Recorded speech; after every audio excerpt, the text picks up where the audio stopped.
നിലമ്പൂരിലെ ആശാപ്രവർത്തകരുടെ നേതൃത്വത്തിൽ LDF സ്ഥാനാർത്ഥിക്കെതിരെ പ്രചരണം നയിക്കുമെന്ന് ആശാ ഹെൽത്ത് വർക്കേഴ്സ് അസോസിയേഷൻ സംസ്ഥാന vice president S Mini news മലയാളത്തോട്. ആശാ സമരത്തെ അപമാനിക്കുന്നവർക്ക് വോട്ടില്ല എന്നാണ് മുദ്രാവാക്യം. മണ്ഡലത്തിലെ സ്ത്രീ വോട്ടർമാർ നിർണായകമായ വിധി എഴുതുമെന്നും മിനി പറഞ്ഞു. തിരുവനന്തപുരത്ത് നിന്നും ഹാൻസ് ജോൺ തയ്യാറാക്കിയ റിപ്പോർട്ടിലേക്ക്.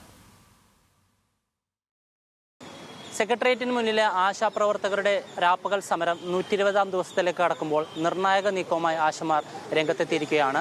തെരഞ്ഞെടുപ്പ് നടക്കുന്ന നിലമ്പൂർ മണ്ഡലത്തിൽ LDF സ്ഥാനാർത്ഥിക്കെതിരെ പ്രചരണം നടത്താനാണ് നിലവിൽ തീരുമാനം. സമരം 120-ാം ദിവസത്തിലേക്ക് കടക്കുന്നു. എന്താണ് ഇത്തരത്തിലുള്ളൊരു നിർണായക നീക്കത്തിലേക്ക് കടക്കാനുള്ള കാരണം? എങ്ങനെയൊക്കെ ആയിരിക്കും പ്രചരണങ്ങൾ? ഞങ്ങൾ ഇത്രയും ദിവസമായി ഈ തെരുവിൽ ഇങ്ങനെ സമരത്തിലിരുന്നിട്ട് ഞങ്ങളുടെ ഡിമാൻഡുകൾ അംഗീകരിക്കാൻ സർക്കാർ തയ്യാറായിട്ടില്ല.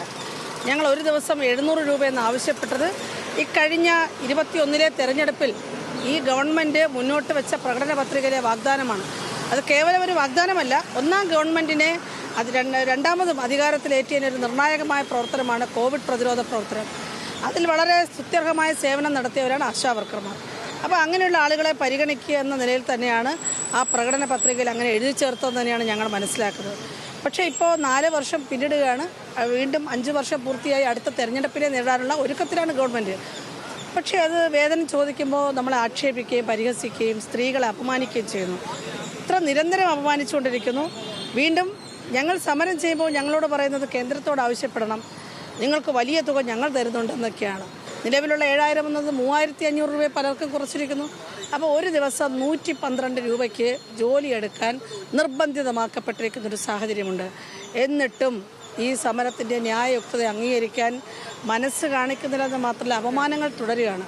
രണ്ടാം സർക്കാരിൻ്റെ 4ാം വാർഷികാഘോഷ പരിപാടികൾക്ക് സമാന്തരമായ നിങ്ങൾ രാപ്പകൽ സമരയാത്ര ആരംഭിച്ചത് അത് 36-ാം ദിവസത്തിലേക്ക് കടന്ന് ഇപ്പോൾ പത്തനംതിട്ട ജില്ലയിൽ എത്തി നിൽക്കുന്നു.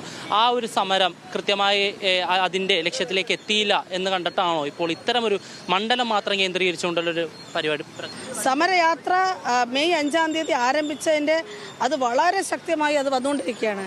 ഈ നിലമ്പൂർ മണ്ഡലത്തിലെ തെരഞ്ഞെടുപ്പ് പ്രചാരണം എന്ന് പറയുന്നത് അത് നിലമ്പൂർ മണ്ഡലത്തിലെ ആശാവർക്കർമാരുടെ മുൻകൈയിൽ നടക്കുന്ന ഒരു പ്രവർത്തനമാണ്. അതിന് ഇവിടുത്തെ ഈ സമരപ്പന്തലിലെ ആശമാരുമായിട്ടോ സമരയാത്രയിലെ ആശമാരുമായിട്ടോ ഒരു ബന്ധമില്ല.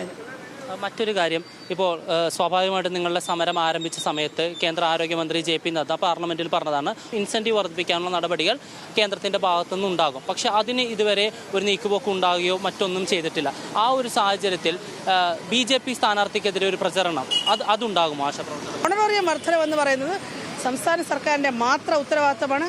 അത് അങ്ങേയറ്റം പ്രതിഷേധാർഹമാണ്. അതുകൊണ്ടാണ് ഞങ്ങൾ ചെയ്യുന്നത്. 18-ാം തീയതി വരെ പ്രചരണം ഉണ്ടാകും. തീർച്ചയായിട്ടും. എന്തായാലും ശക്തമായ സമരപരിപാടി തന്നെയാണ്, അല്ലെങ്കിൽ ഒരു നിർണായക നീക്കം തന്നെയാണ് ആശാപ്രവർത്തകരുടെ ഭാഗത്തു നിന്ന് ഉണ്ടാകുന്നത്. നിലവിലെ തെരഞ്ഞെടുപ്പ് പ്രചരണത്തിൽ LDF സ്ഥാനാർത്ഥി സ്വരാജിനുള്ള നേരിയ മുൻകൈയെങ്കിലും, അല്ലെങ്കിൽ ആ ഒരു മുന്നോട്ട് പോകുന്ന സ്വരാജിൻ്റെ പ്രവർത്തനത്തെ തടയുക എന്ന ലക്ഷ്യം കൂടി ആശാപ്രവർത്തകരുടെ ഈ നീക്കത്തിനുണ്ട്. ക്യാമറാമാൻ രോഹിൻ രാജിനോടൊപ്പം ഹാൻസ് ജോൺ, ന്യൂസ് മലയാളം, തിരുവനന്തപുരം.